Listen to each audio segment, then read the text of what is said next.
There is a quiet contradiction hidden in the modern world, a contradiction that rarely appears in financial reports or economic statistics, but reveals itself in private conversations, late-night thoughts, and the subtle tension many people carry despite their success.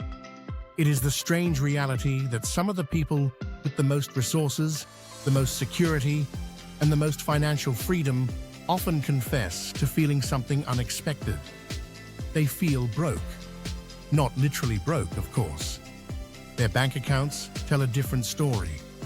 Their lifestyles reflect a level of comfort many others aspire to reach. Yet internally, the feeling persists. A quiet sense that there still isn't enough, that something is missing, that the safety they imagined money would provide never fully arrived. This feeling doesn't emerge suddenly. It develops slowly, almost invisibly, shaped by psychological forces far more powerful than simple arithmetic. And once it takes hold, it can follow someone no matter how much their financial situation improves. We're starting with number 5. For many wealthy individuals, the feeling of being broke begins with comparison. Money rarely exists in isolation. It lives inside a social ecosystem where success is constantly measured against the lives of others. When someone first begins earning more, the improvement feels dramatic. A new level of comfort appears. Stress begins to fade. But the human mind rarely stays satisfied for long. Instead, it recalibrates. The environment changes. Social circles shift. The people someone interacts with begin earning similar amounts or even more. Suddenly, the frame of reference moves upward. A person who once felt financially successful now notices colleagues with larger homes, larger investments, and larger opportunities. This is the quiet trap of relative wealth. Instead of measuring financial success against one's past circumstances, the mind begins measuring it against the present environment. And in environments where everyone is doing well, it becomes surprisingly easy to feel like the person falling behind. Number 4.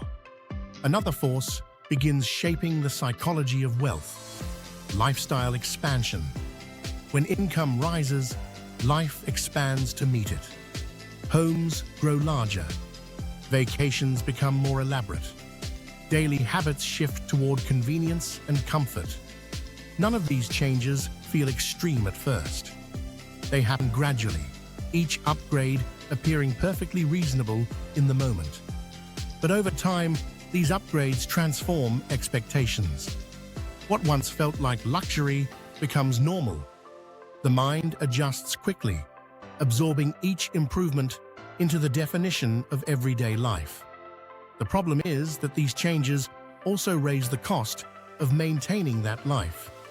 Expenses grow quietly alongside income. The financial cushion that once felt enormous begins to feel smaller than expected. A person may technically be wealthier than ever, yet the cost of sustaining their new lifestyle creates a subtle sense of pressure. The result is an uncomfortable paradox. The more someone earns, the more expensive their version of normal life becomes. And the mind begins interpreting this pressure as a signal that resources are still insufficient. Number 3. Then there is the psychological shadow of scarcity. Many successful individuals did not grow up surrounded by financial security. They remember environments where money was fragile, unpredictable, or constantly discussed with worry. These early experiences leave powerful impressions on the mind.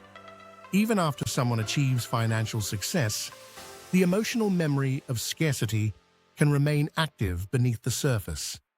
It shows itself in quiet habits, checking balances repeatedly, hesitating to spend on certain things, feeling uneasy when large sums of money move out of accounts, even when the purchase is completely affordable. This is not irrational behavior. It is the brain's attempt to protect against an environment it once learned was dangerous. The problem is that the brain does not always update its emotional rules when circumstances change. Someone who once lived with financial insecurity may continue to feel it long after the actual threat has disappeared. Number 2, wealth can also introduce a different kind of pressure, the fear of losing it. Ironically, the more someone accumulates, the more they may begin thinking about what could go wrong. Investments fluctuate. Markets change. Businesses face uncertainty. Economic cycles shift unexpectedly. A person who has built substantial wealth often understands these risks more clearly than anyone else. They have seen how quickly fortunes can change. They have studied financial history. They know that success is not guaranteed to last forever.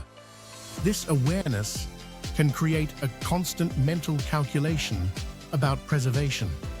Every decision begins to include the question, what if this disappears? The mind becomes focused not just on earning more, but on protecting what already exists. And when protection becomes the dominant concern, the emotional experience of wealth changes. Instead of feeling like abundance, it begins to feel like something fragile that must be guarded constantly. Before we move to number 1, take a moment to pause. If you're finding this exploration interesting, let me know in the comments below.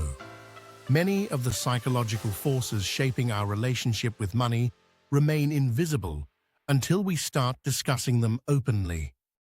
And if you enjoy calm, thought-provoking storytelling that explores the deeper side of human ambition and success, consider liking this video and subscribing to Deeper 5. Because the final insight may be the most unsettling of all. Number 1. The deepest reason wealthy people can feel broke has little to do with money itself. It has to do with identity. For many individuals, the journey toward financial success becomes the central narrative of their lives. The years of hard work, risk-taking, discipline, and sacrifice gradually shape the way they see themselves.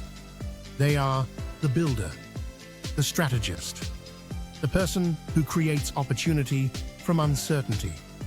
But once financial success is achieved, the mind faces a strange question. What now?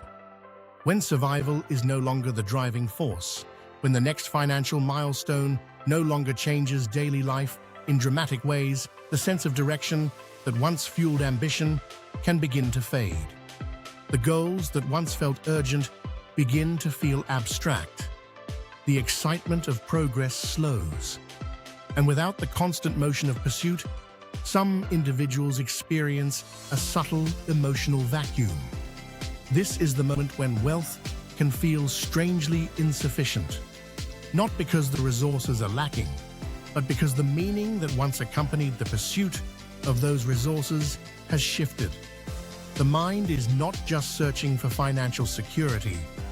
It is searching for purpose, identity, and direction. And money, no matter how abundant, cannot fully provide those things. This realization can be unsettling. It reveals that financial success does not automatically deliver the emotional outcomes people imagine during the years they spend chasing it.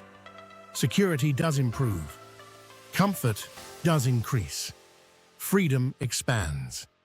But the deeper human needs for meaning, belonging, and identity remain untouched unless they are addressed directly. Which leads to a quiet question that many people only encounter after years of pursuit.